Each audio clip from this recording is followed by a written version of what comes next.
आज की कहानी का शीर्षक है मम्मी का कटोरा धान। जब हम छोटे थे तब मम्मी रोटियां एक स्टील के कटोर दान में रखा करती थी। रोटी रखने से पहले कटोर दान में एक कपड़ा बिछाती। वो कपड़ा भी उनकी पुरानी सूती साड़ी से फाड़ा हुआ होता था। वो कपड़ा गर्म रोटियों की भाप से गिरने वाले पानी को सोख लेता था। जैसे मम्मी की साड़ी का पल्लू सोख लेता था। हमारे माथे पे आया पसीना कभी धूप में छांव बन जाता, कभी ठंड में कानों को गर्माहट दे जाता। कभी कपड़ा ना होता तो अखबार अखबार भी बिछा लेती थी मम्मी। लेकिन कुछ बिछाती जरूर थी। समय बीतता गया और हम बड़े हुए।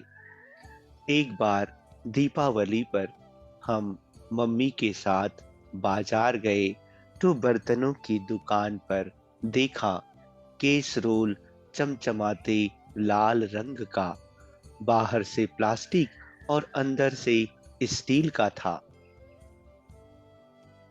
दुकानदार ने कहा, ये लेटेस्ट है, इसमें रोटियां गर्म रहती है।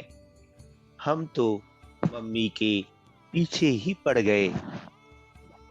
अब तो इसी में रोटियां रखी जाएंगी। मम्मी की कहाँ चलती थी। हमारी जिद के आगे अब रोटियां केसरोल में रखी जाने लगी। कटोरदान में अब पापड़ रखने लगी थी। मम्मी अगले महीने मम्मी की एक सहेली ने पापड़ मंगवा के दिए, पर वो तो बहुत बड़े थे, तो कटोरदान में फिट ही नहीं हो रहा था। इसलिए उन्हें एक दूसरे बड़े डब्बे में रखा गया और अब कटोरदान में मम्मी ने पलोथन रख दिया। पलोथन माने सूखा आटा जो रोटी को चिपकने नहीं देता। जैसे जैसे समय बीतता गया कटोरदान की भूमिका भी बदलती गई, पर वो मायूस ना हुआ। जैसा था वैसा ही रहा, बस ढलता गया नई भूमिकाओं में।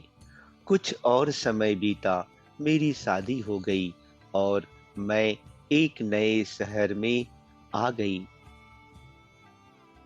मम्मी ने मुझे बहुत सुंदर, कीमती और नई चीजें दी अपनी गृहस्थी को सजाने के लिए, पर मुझे हमेशा कुछ कमी लगती थी।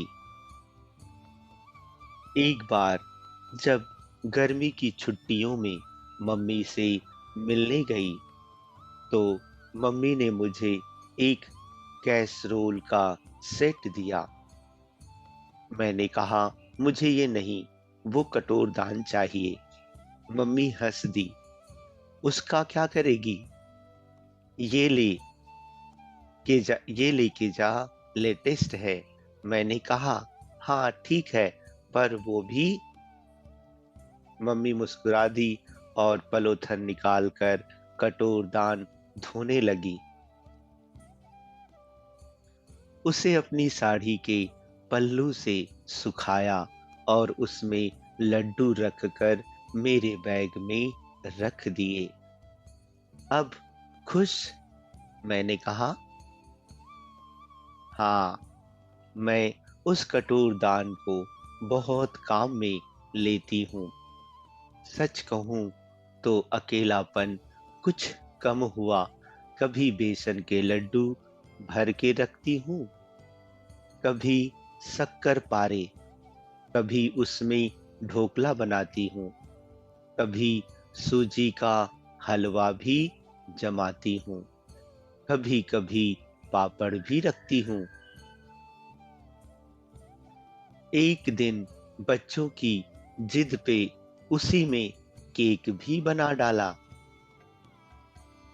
नित नई भूमिका में ढल जाता है मम्मी का ये कठोर दान। यहाँ आने के बाद मुझे मम्मी की बहुत याद आती थी, पर मैं कहती नहीं थी कि मम्मी को दुख होगा। कभी-कभी सोचती हूँ, क्या इस कठोर दान को भी मम्मी की याद आती होगी? ये भी तो मेरी तरह मम्मी के हाथों के स्पर्श को तरसता होगा। आखिर इसने भी तो अपनी लगभग आधी जिंदगी उनके साथ बिताई है। बस हम दोनों ऐसे ही अक्सर मम्मी को याद कर लेते हैं। एक दूसरे को छूकर मम्मी का प्यार महसूस कर लेते हैं। बस ऐसे ही एक दूसरे को सहारा दे देते हैं। ऐसा कठोर दान शायद हर बेटी के पास होगा। अच्छा दोस्तों, धन्यवाद।